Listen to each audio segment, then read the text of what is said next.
Vamos lá, nono ano. Então aqui a gente vai dar início à nossa correção da parada obrigatória da página 70, certo? Então observe o seguinte, nessa página aqui, pessoal, ele diz o seguinte na questão 11. Considerando a função y é igual a 3x menos 2, responda. Letra A, para qual valor de x o valor de y será nulo? Letra B, para x igual a 7, qual o valor de y? E letra C, sendo x igual a 0, qual será o valor de y? E letra D, qual das variáveis é a independente? O que é uma não qual é a variável que não depende da outra? Então vamos lá. Eu tenho aqui, certo? A função que é dada por y é igual a 3x menos 1. Pessoal, observe que na letra A, ele diz o seguinte, ó, para qual valor de x o valor de y será nulo? Para que o valor de y seja nulo, y tem que ser igual a 0. Então eu vou pegar y é igual a 3x menos 2 e vou substituir o y, já que ele é nulo, eu vou substituir ele por 0, certo? E aí eu vou ficar 0 é igual a 3x menos 2, certo? Aí o que é que eu vou fazer? Organizar a equação, porque aqui eu tenho uma equação do primeiro grau, 0 é igual a 3x menos 2, vou passar o 2 para cá, ele está negativo no segundo membro, eu vou passar ele para o primeiro membro positivo, 2 é igual a 3x, esse 0 sumiu, que a gente não precisa colocar, porque vai ficar 2 mais 0 vai dar 2, o 3 que está multiplicando vai passar dividindo, então 2 terços é igual a x, pronto. Então, para que o y seja nulo, o valor de x tem que ser igual a 2 terços, certo? Então esse aqui é o valor de x para que o y seja nulo. Então se ele está dizendo, ó, para qual valor de x o valor de y será nulo, se ele está dizendo que o valor de y será nulo, eu tenho que colocar y igual a 0. Então eu tenho que substituir o y por 0 e resolver a nossa equaçãozinha, certo? Ó, para x igual a 7, pronto, já está dizendo, eu vou tornar a pegar aqui, ó, na minha função, y é igual a 3x menos 2 e observe que ele já me deu um valor para x. Se ele me deu o valor de x, eu vou substituir o x, então vai ficar y é igual a 3, o valor de x que ele me deu aí foi 7, então vai ficar 3 vezes 7 menos 2. Quem é o valor de y? 3 vezes 7, 21, 21 menos 2 é igual a 19, então o valor de y é igual a 19, certo? Isso é bastante tranquilo, basta vocês prestarem atenção aí e fazer o que ele está pedindo aí, pessoal. Ó, sendo x igual a 0, qual será o valor de y? Isso quer dizer, também vamos fazer a mesma coisa, ó. Pega a função que é y, 3x menos 2, então observe, pessoal, que sempre vai partir dessa função aqui, certo? Ele está dizendo que o valor de x agora é quanto? É igual a 0. Então, substitui o x por 0, então vai ficar 3 vezes 0 menos 2, isso aqui vai dar 0, né? 3 vezes 0 dá 0, então o valor de y é quanto? Menos 2, certo? Tranquilo até aí? Então vamos lá. Na letra D, qual das variáveis é a independente? Pessoal, independente. A variável independente é a que não vai depender da outra. Então, a variável independente aí é o x, certo, pessoal? O x é a variável independente. Então, a variável independente vai ser x, certo? Porque o y depende do valor de x e x não, certo, pessoal? Observe agora na questão 12, ó. Considerando a função y é igual a x ao quadrado menos 1, complete a tabela a seguir. Ora, aqui, ó, a função que ele me deu foi essa. Pronto, então vamos lá, ó. Y é igual a x ao quadrado menos 1. Bora lá. Na primeira linha aqui, você vai substituir o x por 0 e o y vai ser o a. Então, no lugar do y, eu vou colocar o a. A é igual. No lugar do x, eu vou colocar o 0. Vai ficar 0 elevado ao quadrado menos 1. Isso aqui vai dar 0. Eu vou cancelar 0 elevado ao quadrado dá 0. Então, quem é o meu a? A é igual a menos 1. Certo? Tranquilo, né? Pronto. Vamos agora calcular o valor de b. Partindo sempre da função y é igual a x ao quadrado menos 1. Ó, no lugar do x agora é o b e no lugar do y eu vou colocar menos 1. Então vou substituir aqui o y por menos 1 é igual.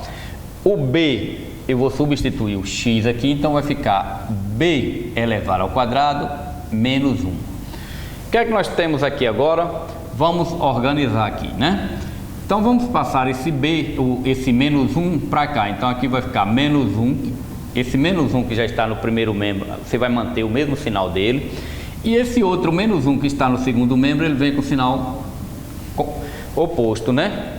Então, se ele é negativo, ele passa positivo. Isso quer dizer que é igual a b ao quadrado.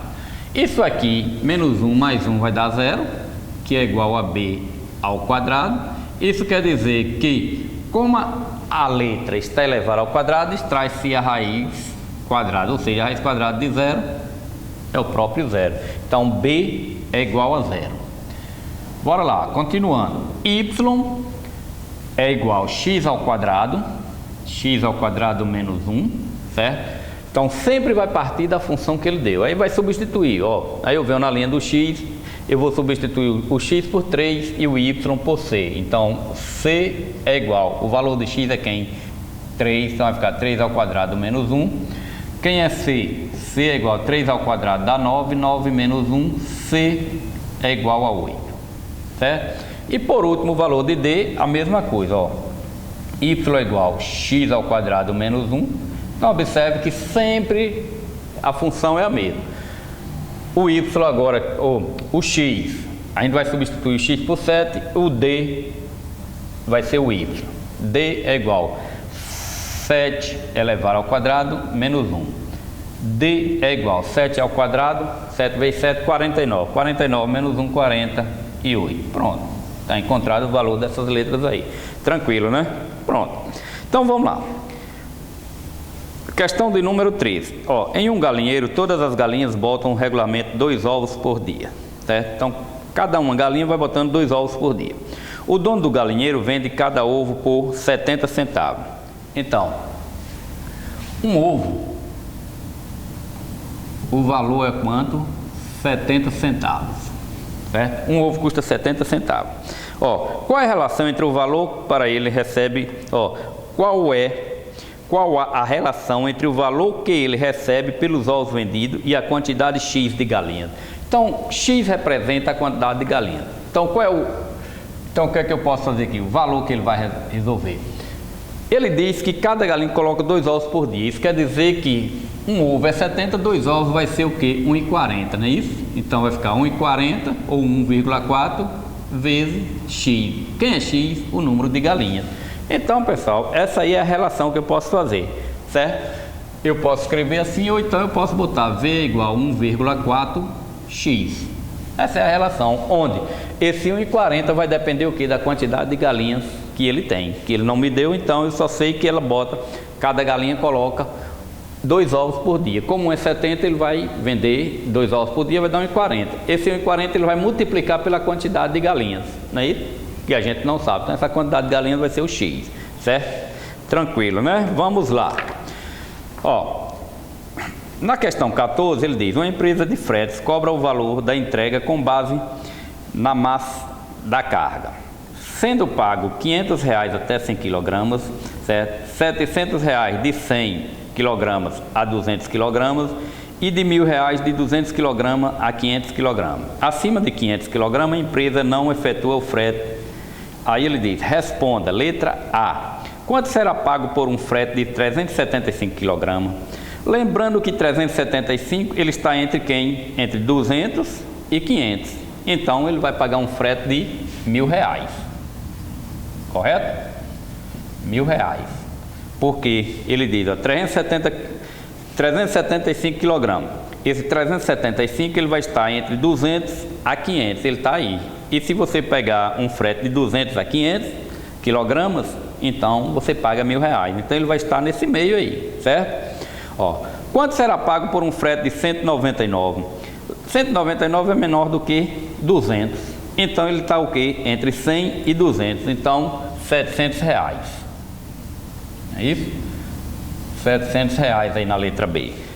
Agora, sendo P o preço do frete e X a massa da carga, podemos dizer que P é função de X? A resposta aí é sim, pessoal. Por quê? O preço depende do que? da quantidade de quilogramas. Então, como X representa a quantidade de quilogramas, então o preço a pagar depende, certo?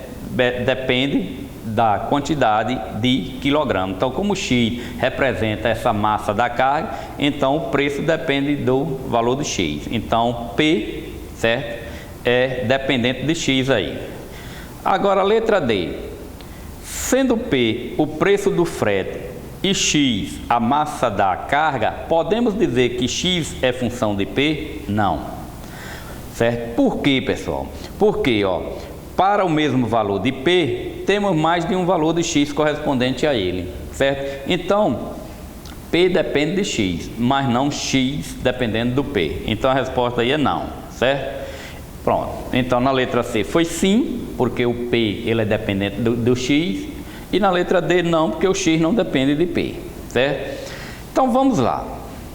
Atividade agora, questão 15. Em uma fábrica de joias, a cada quilograma de ouro são produzidos 6 colares. Ou seja, 1 quilograma você produz 6 colares. Aí ele pergunta na letra A, quantos colares serão produzidos por 1,5 kg? Ora, simples e fácil, é só você pegar 1,5 e multiplicar por 6, certo? Por quê? Porque ele diz que por a cada quilograma são produzidos 6 colares. Então, ele quer saber, certo? 1,5 kg. 1,5 kg vai dar quanto? 9 colares. Multiplicando 1,5 vezes 6, então vai dar 9 colares. Não é isso? Letra B. Construa uma função que relacione a quantidade de colares produzidos com a massa de ouro disponível. Pessoal, vamos chamar de Y, certo? A quantidade de colares, certo? Então, se ele diz que produz 6 colares por cada quilo, então eu vou pegar esses 6 e multiplicar por X, onde X é o que? A quantidade de quilogramas, certo? Então vai ficar Y igual a 6x, onde esse Y, certo? Aqui é uma fórmula matemática, a lei de formação, que ele diz que 6 colares é produzido a cada 1 quilograma, então Y é a quantidade de colares, vai depender o quê? Da quantidade X que eu tiver, certo? Letra C. Supondo que foram produzidos 27 colares, quantos quilogramas de ouro deveriam existir originalmente? Então vamos lá, pegando aqui a nossa formulazinha que nós temos, Y é igual a 6 vezes X. Ele está dizendo que ele quer saber, supondo que produzidos 27, ele quer saber quantos quilogramos de ouro ele tem. Então, esse Y representa o 27, certo? Que é igual a 6 vezes X. O 6 que está multiplicando vai passar a dividir. Então, vai ficar 27 dividido por 6, que é igual a X. Dividindo isso aqui, certo? 26 dividido por 27 por 6 vai dar 4, né? 4 vezes 6, 24 para 27, 3. Então, 4,5. Então, X é igual a 4,5, certo? Então, eu vou precisar de 4,5 kg de ouro para produzir 27 colares, certo, pessoal? Então, isso aí é bastante tranquilo, certo? Então vamos agora ver a questão da construção dos gráficos aí. Vamos lá, pessoal. Gente, agora a gente vai ver a tal da construção do gráfico da função. Então veja só, o que é que ele diz aí? Para esboçar o gráfico de uma função cujo domínio é um intervalo real, podemos seguir os seguintes passos. Primeiro passo, construir uma tabela com valores para x e os respectivos valores de y, obtido pela lei de formação. O que isso quer dizer? Pessoal, isso aqui ela é chamada lei de formação, certo? Então, essa tabela, como ela é construída? Ele vai dar uma lei dessa daqui de formação. Então, para construir cada gráfico, eu vou ter uma lei de formação, uma fórmula matemática, onde ele já vai me dar os valores de x. E aí, o que é que a gente vai fazer para encontrar os valores de y? Esse fx aqui, pessoal, ele pode ser escrito por y. Então, eu faço aqui o seguinte, y é igual, digamos que eu tenho 2x mais 1. Como ele já vai me dar os valores de x, basta a gente substituir o x por esses valores. Então, vamos lá, ver como foi que ele encontrou. Y é igual 2 vezes, o primeiro valor de x aqui é menos 1, então eu tenho 2 vezes menos 1 mais 1. Então a gente vai substituir o x por menos 1, certo? Y é igual a 2 vezes menos 1 vai dar menos 2. Menos 2 mais 1, o valor de y é menos 1, tá aqui. E aí, se você substituir, certo? Aí você torna a pegar aqui, ó, torna a pegar, aí torna a fazer novamente, certo? Sempre substituindo, certo? O x por esse valor. Os valores de x, ele já vai dar para a gente construir o gráfico. E quando a gente resolve, substitui o x por os valores, a gente vai encontrar esses valores aqui. Por quê? Porque depois que a gente encontra esses valores, aí a gente vai fazer o tal do plano cartesiano, que é esse gráficozinho aqui, certo? A gente já sabe que a horizontal aqui sempre vai ser a linha do x e o vertical a linha do y. Aí observa o seguinte, depois que a gente faz os pares ordenados, aí a gente vai fazer, pessoal, vai ligar esses pontos aqui, ó. Primeiro, x menos 1 vai ser ligado para o y menos 1, então ele está aqui, ó, na linha do x menos 1 e na linha do y menos 1. Lembrando que no encontro deles aqui é o ponto de origem que é chamado zero. Aí a direita do x positivo, a esquerda do x negativo. Acima do zero, que na linha do y é positivo, abaixo é negativo. Então quando ele fala ó, x menos 1 e y menos 1, então os dois são negativos. Então eu vou pegar aqui o menos 1 do x e ligar com menos 1 do y. Certo? Então eu faço aqui, essa linha sempre tem que ser assim tracejada e no encontro, certo, dos dois a gente faz o pontinho sinalizando que eles se encontraram ali. Aí eu tenho agora 0 e 1 positivo. Observe que o 0 é a linha do x, o 1 é a linha do y. Quando um do par ordenado, ou seja, como o número do par ordenado for o 0 na linha do x, aí eu só marco aqui, pessoal, o 1 positivo na linha do y, certo? Então o 1 positivo lá na linha do y. Aí eu liguei agora ó, o 1 positivo do x e o 3 positivo do y. Então, ó, o 1 positivo do x e o 3 positivo do y. Então eu liguei ó, do 1 para o 3 positivo aqui.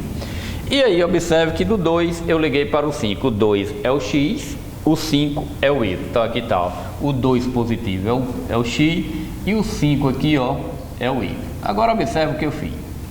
Depois de estar marcados os pontos, eu liguei todos os pontos. Observe o que formou aqui, ó. Quando você liga todos esses pontos, ele forma uma reta. Por que uma reta, pessoal? Porque aqui, ó, na fórmula, ela é uma equação do primeiro grau. E toda equação do primeiro grau, o gráfico sempre vai formar uma reta, certo? Depois que vocês ligarem os pontos, ele sempre vai formar uma reta. Certo? Então, isso é construído, é chamado gráfico da função de uma equação do primeiro grau. Todo gráfico de uma equação do primeiro grau, ele vai transformar em uma reta. Então, depois que vocês ligarem os pontos, sempre vai formar a reta, certo? E aí, o exemplo da letra B. Observe agora aqui na letra B, certo? Ele diz, eu tenho uma função, certo? Isso aqui é a função de R para R, certo? Fx é igual a 4 menos x ao quadrado. Quando vocês têm isso aqui, pessoal, então ele me deu isso aqui agora, ó. A mesma coisa, ele vai me dar esses valores para x, quando eu substituir e resolver, eu encontro os valores para y. Agora observe que na primeira função da letra A foi uma equação do primeiro grau. Na função da letra B, eu tenho uma equação do segundo grau. Então observe o seguinte, quando você substitui, no caso, eu substitui aqui por o x por menos 3, então você vai encontrar menos 5, e aí você vai organizando a tabela, certo? Eu vou dar os valores, vai vir na tabela aqui, eu tenho os valores, certo? Esses valores de y, ele não vai vir na tabela, vai vir os valores de x. Aí o que é que vocês fazem, certo? Vocês vão substituir o x, certo? Por esses valores. Deixa eu fazer aqui isso aqui, digamos aqui que eu tenho, ó, f de x é igual a 4 menos x ao quadrado. Lembrando que esse f de x eu posso substituir por y, viu, pessoal? Então aqui vai ficar y é igual a 4 menos. Aí eu pego esse aqui, ó, o menos 3 e coloco isso aqui dentro de um parênteses. Então vai ficar menos 3 ao quadrado, certo? Então, observe que quando eu resolver isso aqui, certo? Então aqui vai ficar y é igual a 4, certo? Aí menos, aqui vai ficar, ó, mais 9, certo? y é igual a 4 menos com mais dá menos 9, né? Y é igual a menos 5, certo? Então aí faço com todos esses aqui, aí eu vou encontrando os valores de y. Aí observa o seguinte, ó. Aí depois que a gente faz os pares ordenados, a gente começa a ligar, ó, do menos 3 para o menos 5, então aqui está o menos 3 do x, eu ligo lá para o menos 5 do y, certo? Então, ó, menos 3 do x e menos 3 do y, então na parte de baixo aqui, ó. Sempre que no encontro aqui, pessoal, a gente coloca um pontinho aqui, ó, certo? Aí, ó, menos 2 para o zero, observe que, ó, o zero agora representa o y. Então, como o y, certo? O zero está na linha, na coluna aqui, certo, pessoal, do y, então eu marco só a linha do x. Então aqui está o menos 2 marcado, ó, esse menos 2. Aí menos 1 e 3, então, ó, menos 1 e o 3 é positivo, ó, o 3 onde está ali, ó, menos 1 e 3 positivo. Observe que o zero agora está na linha do x, então eu marco na linha do y 4, e esse 4 é positivo, então é lá em cima, ó, certo? Aí o 1 e o 3, esses dois são positivos, então, ó, o 1 do x eu marco, eu ligo lá pro 3 do y, certo? O 2 pro 0, ó, 2 e 0, ou seja, 2 positivo do x, o 0 é o y. Então eu vou aqui no 2 positivo do x e marco, ó, certo? Sempre que o segundo fator, o segundo número do par ordenado for 0, você marca na linha do x, certo? Aí 3 e menos 5, 3 positivo e menos 5 aqui, ó, pessoal. Agora observe a diferença dos graus. Quando uma equação é do primeiro grau, pessoal, o grau forma uma reta, certo? Já nisso aqui, ó, sempre vocês irão encontrar uma curva. Essa curva, ela é chamada de parábola, certo, pessoal? E nós temos dois tipos de parábola. Nós temos uma parábola como essa aqui que eu tenho, que é voltada para baixo, e nós vamos encontrar também parábolas voltadas para cima. E como é que a gente sabe? Como é que a gente sabe? Ó, observe o seguinte, pessoal. Essa parábola, se ela é voltada para baixo ou voltada para cima, que eles chamam também concavidade, ela tem uma concavidade voltada para cima e uma concavidade voltada para baixo. Como é que eu sei que ela é voltada para cima ou para baixo? Vai depender disso aqui, pessoal, ó, do coeficiente do x ao quadrado, da incógnita elevada ao quadrado. Nós aprendemos na equação do segundo grau que a incógnita está elevada ao quadrado é o termo a. Então, o a ali, se eu fosse separar o termo a ali é menos 1, certo, pessoal? O termo a aqui, o coeficiente a do x ao quadrado é menos 1. E toda vez que a for negativo, isso quer dizer que a é menor que 0, certo? Se o a é negativo, certo? O a é menor que 0, ou seja, toda vez que essa incógnita elevada ao quadrado tiver negativo, essa concavidade, essa curva, ela é voltada assim para baixo. Agora, quando a, certo, pessoal? Quando a ele for um número positivo, isso quer dizer que o a vai ser maior do que 0. Aí nesse caso a minha concavidade ela vai ser sempre voltada para cima, certo? Que aí a gente vai ver lá na frente como é que funciona isso aí, certo? Então ficamos por aí, certo, pessoal? Aí vocês resolvam a atividade aí da página 73, a parada obrigatória, certo? 73 e 74, só a parada obrigatória. Aí na próxima aula a gente corrige e muito bons estudos, certo? Até a próxima e um bom final de semana para vocês. Falou, tchau.